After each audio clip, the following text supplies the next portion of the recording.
3 700 000 personnes. Sans doute plus.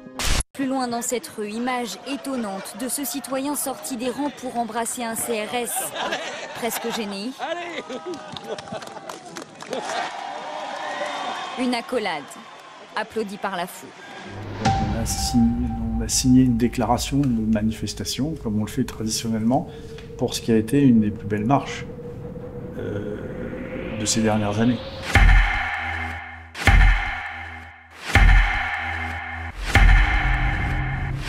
Le rapport avec la population tout au long de l'année 2015 a été quand même particulier.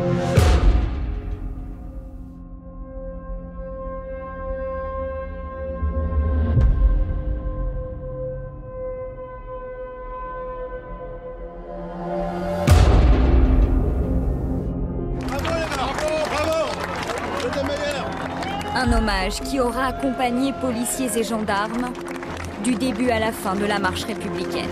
J'appelle tous les Françaises et les Français à se lever ce dimanche, ensemble, pour porter ces valeurs de démocratie, de liberté. Le président de la République me prend à part et annonce qu'il va inviter ses collègues chefs d'État à une grande marche de la liberté le dimanche 11 janvier.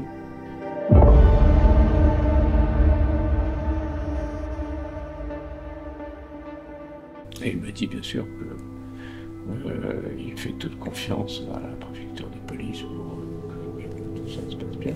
Il invite quand même les chefs d'État, le gouvernement, etc. On travaille en même temps que la traque. Il faut bien avoir ça en tête.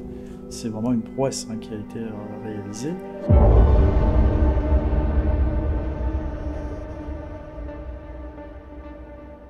Elle se décide, je crois peut-être le mercredi, voire le jeudi, et on décide d'organiser cette marche alors qu'il y a la traque. On pense qu'il y avait 1,5 million de personnes, voire peut-être 2 millions de personnes, avec plus d'une centaine de chefs d'État et de gouvernement qui voulaient défiler, qui ont effectivement défilé sur une partie du parcours, mais ils l'ont fait. Cette double marche a commencé, si vous nous rejoignez maintenant sur BFM TV à 15h30, on a la marche des chefs d'État et de gouvernement.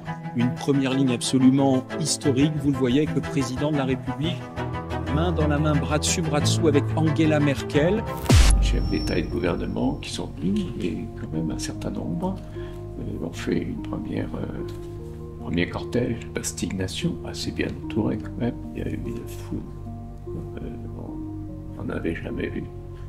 Enfin, si, peut-être ça faisait partie des 2 ou 3 grandes manifestations, en termes de nombre.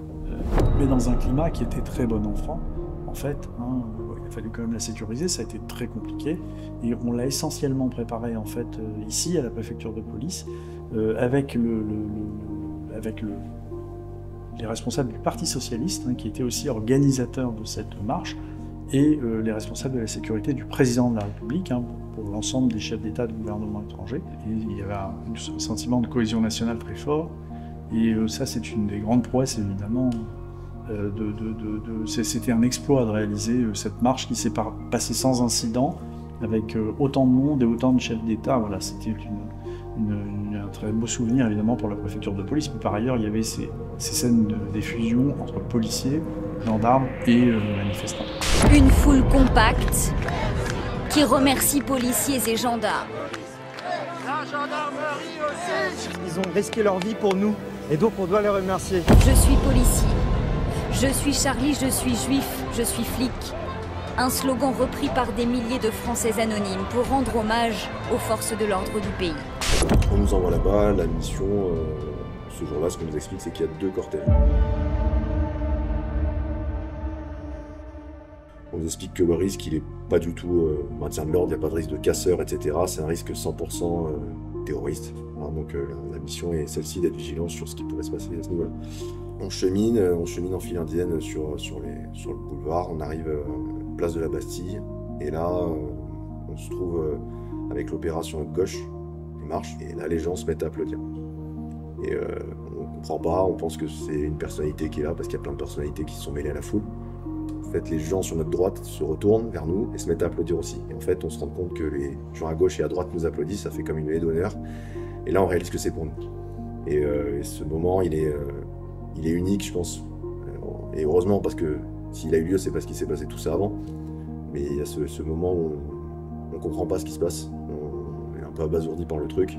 On estime qu'on ne mérite pas forcément, mais on le prend comme il vient. On n'a pas le temps de dire merci aux gens parce que c'est tellement soudain qu'on ne réalise pas, mais ça nous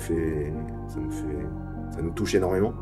Ça nous touche énormément. On sait que c'est un moment qui est unique, qu'on vivra qu'une fois dans notre carrière, que c'est un moment presque historique. C'est des événements uniques c'est à la fois, c'est un mélange de moments de recueillement et de cohésion. Donc il y a aussi un peu de joie dans tout ça, c'est de dire finalement on est là et on a gagné.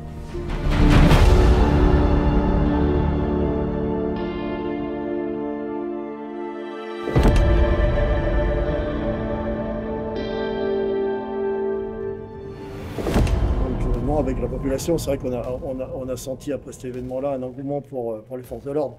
Tout le monde se serrait dans les bras, tout le monde était... voilà, on savait que indirectement, aussi la population avait traversé cet événement-là avec nous.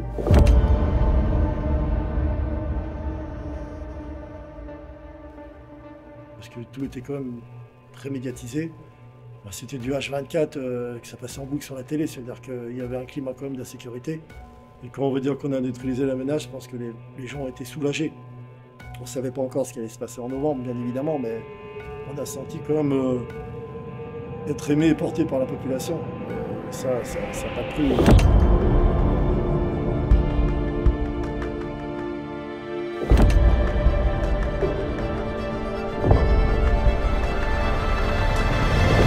Une certaine unité et que ça faisait du bien, malgré tout.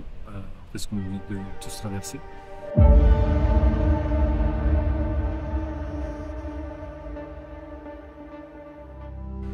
Voilà, j'ai aussi le souvenir de la policière municipale aussi qui est décédée dans la même période, donc ça faisait.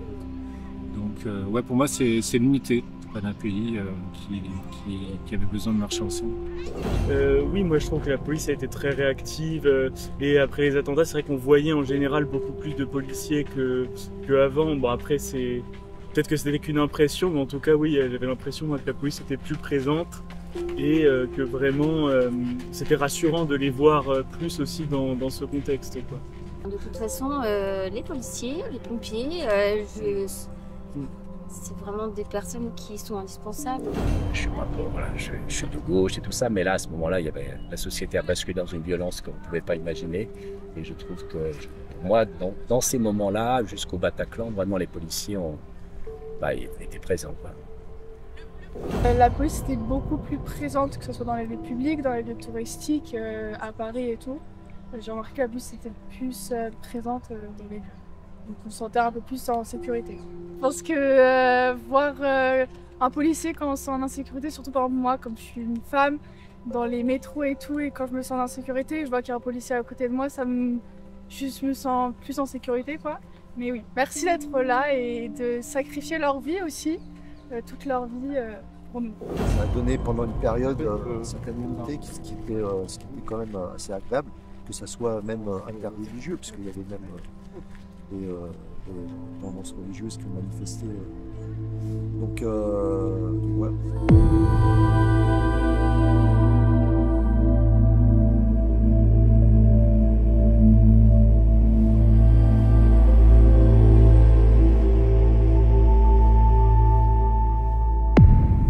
Pour rendre hommage le plus fort qu'on pouvait rendre à la BRI et aussi au RAID qui a participé, c'est de participer, ces unités, au défilé du 14 juillet suivant. C'est la première fois dans l'histoire que la BRI et le RAID descendaient les Champs-Élysées avec les grandes unités militaires. Ils étaient très fiers et ils le méritaient. Des très belles récompenses auxquelles nous avons eu le droit. raid GIGN et BRI, c'est de pouvoir défiler sur les Champs-Élysées le 14 juillet.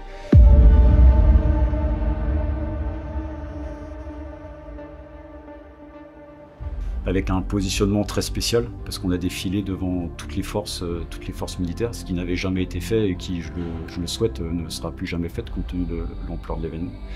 Et donc on a eu l'honneur avec trois groupes de 6 de pouvoir défiler sur les champs, et ça c'est pareil, quand on sait ce pourquoi on défile. Alors là effectivement on a peut-être perçu un petit peu l'élan de la population, parce que tout le monde se levait, applaudissait et autres, et c'est des moments très particuliers. Et moi j'ai eu la joie de défiler pour le 14 juillet. Ça avait été pas pareil du jamais fait. Donc j'ai ouvert le 14 juillet en étant porte-drapeau de la BRI. Je vous dis, ça fait quelque chose quand même. On est acclamé par toute la population française et qu'on est félicité par nos frères et nos pères, c'est magnifique.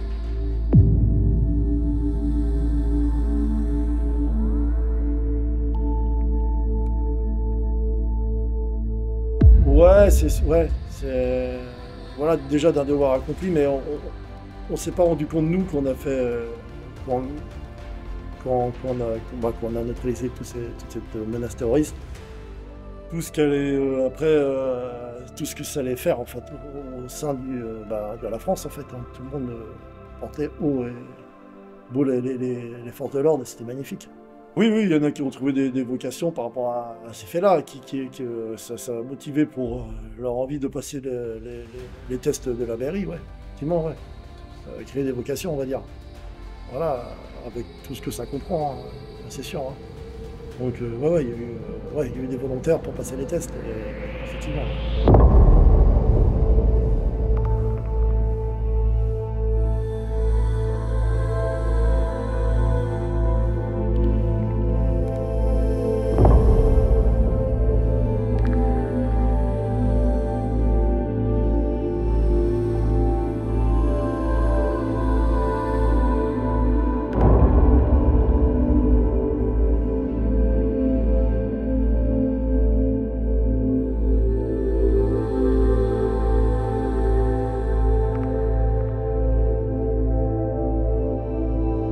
National. Il y a une volonté forte à ce moment-là de renforcer les services de renseignement, de renforcer surtout leur coopération, de renforcer les effectifs, des services, et donc voilà, il y a tout un dispositif qui se met en place. Oui, nos recrutements, il a été... on a gonflé nos effectifs. C'était plus le petit criminel de base. Là, c'est vraiment des gens qui sont là, on appelle ça les tueries de masse. La grosse leçon de Vincennes, on le savait déjà avant, mais on en a vraiment pris encore plus conscience à ce moment-là, c'est l'impérieuse nécessité d'aller vite.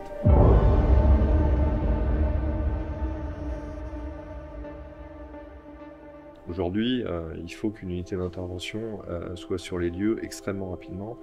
Et donc ce qu'on a retenu, au-delà de besoin d'être réarmé, d'être renforcé, ce qui est vrai après l'hypercachère, mais les gars ont fait le boulot, ils ont su intervenir, et ils l'ont fait avec efficacité, mais on a bien pris conscience, encore une fois, d'un impérieux besoin d'être rapide. Donc on a créé la force d'intervention rapide.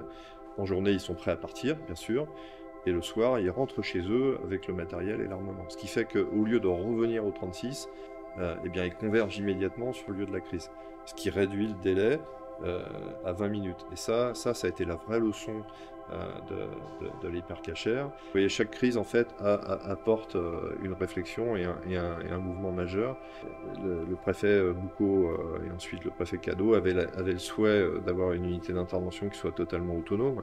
Donc ça induit d'avoir un peu plus de monde, d'avoir du matériel, d'avoir des séquences d'entraînement beaucoup plus soutenues, d'avoir des spécialités qu'on n'avait pas ou moins avant. Donc on a adapté nos entraînements pour justement contrer cette menace, ou se perfectionner dans cette menace.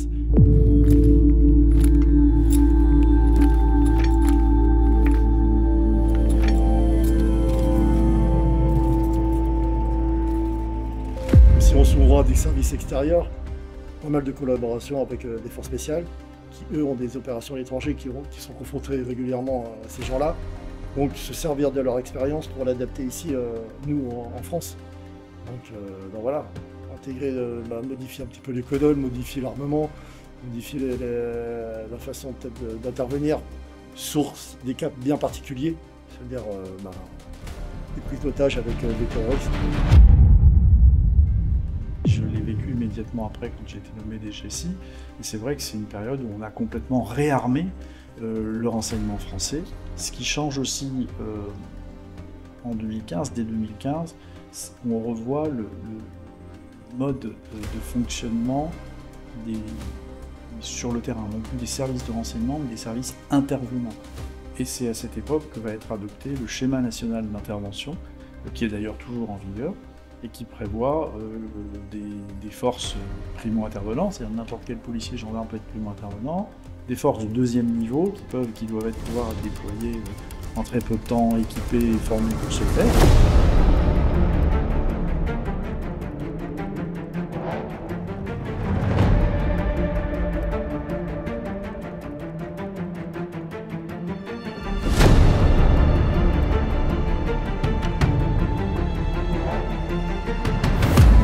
Ça a été l'occasion pour nous de réenvisager toutes ces formations afin de les préparer au mieux.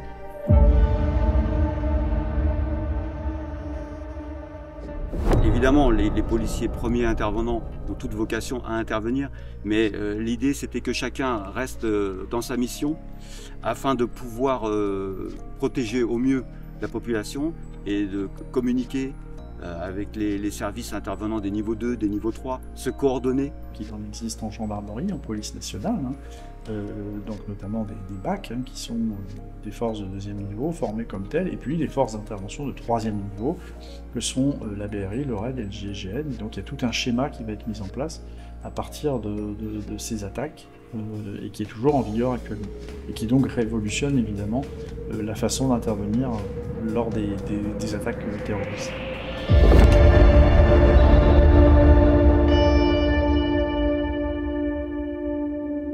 Le niveau 1 s'adresse aux policiers des unités de voie publique.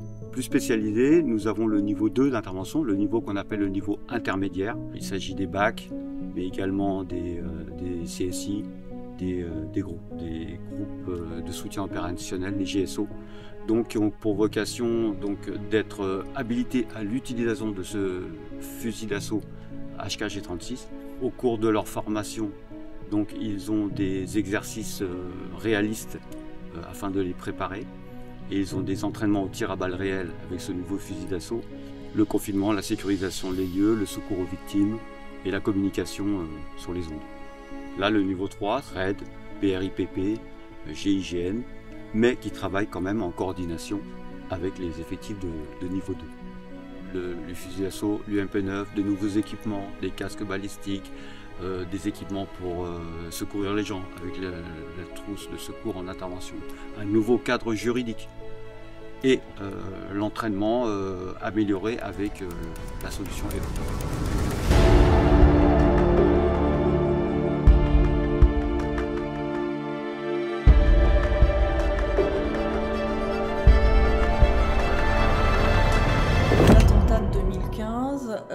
Ont mis en avant la nécessité impérieuse d'avoir une communication qui soit incarnée.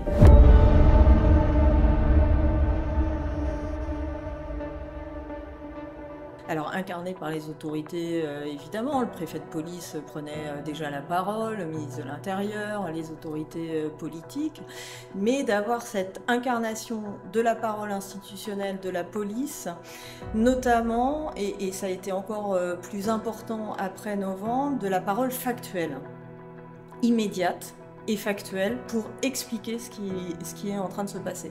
Et il y a l'après-crise qui est encore un petit peu de la crise, vraiment dans le moyen terme. On s'est éloigné de la communication sur justement cette traque, sur cette enquête, parce que là elle a été prise en compte par le parquet national antiterroriste et la coordination s'est faite naturellement. Mais nous c'était vraiment encore l'explication de nos process, l'explication de ce qu'on mettait en place, rassurer une nouvelle fois la population et puis surtout stopper les rumeurs. Le problème des médias, si vous voulez, c'est que la France c'est une démocratie, il y a la liberté de la presse, moi je ne remets pas ça en cause. Mais quand j'ai commencé dans la boîte, eh bien, les informations sortaient parfois 2 jours après, 3 jours après, c'était surtout de la presse écrite rarement de la télé, ça pouvait arriver, mais aujourd'hui, ce qui se passe, c'est que les réseaux sociaux, en fait, et en 2015 c'était le début, hein, mais les réseaux sociaux poussent les chaînes d'info continue, qui disent, en tout cas, de ne pas avoir d'autre choix que de sortir immédiatement l'information. On leur avait demandé après de faire un différé et de décaler même de 5 minutes, hein, mais ils disent, bah non, on ne peut pas avec les réseaux sociaux. Et comme les chaînes d'info continue sortent l'information en temps réel, et bien, à la fois, bah, les autres médias disent, bah, nous, on est entraînés, et puis c'est une sorte de roue qui ramène tout le monde. Donc, c'est un vrai problème à l'avenir, et ça l'a été sur l'hypercachère, parce que ça aurait très bien pu avoir pour conséquence d'abord de faire tuer les otages qui étaient cachés dans la salle froide du magasin, et ensuite, au moment où on passe à l'assaut, un journaliste annonce qu'on va passer à l'assaut puisqu'on est en train de faire mouvement, et il aurait suffi que Koulibaly le regarde en plein acte et se fasse sauter, et puis c'était terminé, quoi. Mais sur une crise comme ça et à connotation terroriste, c'est effectivement la première fois qu'on se rend compte de la prégnance de cette pression médiatique.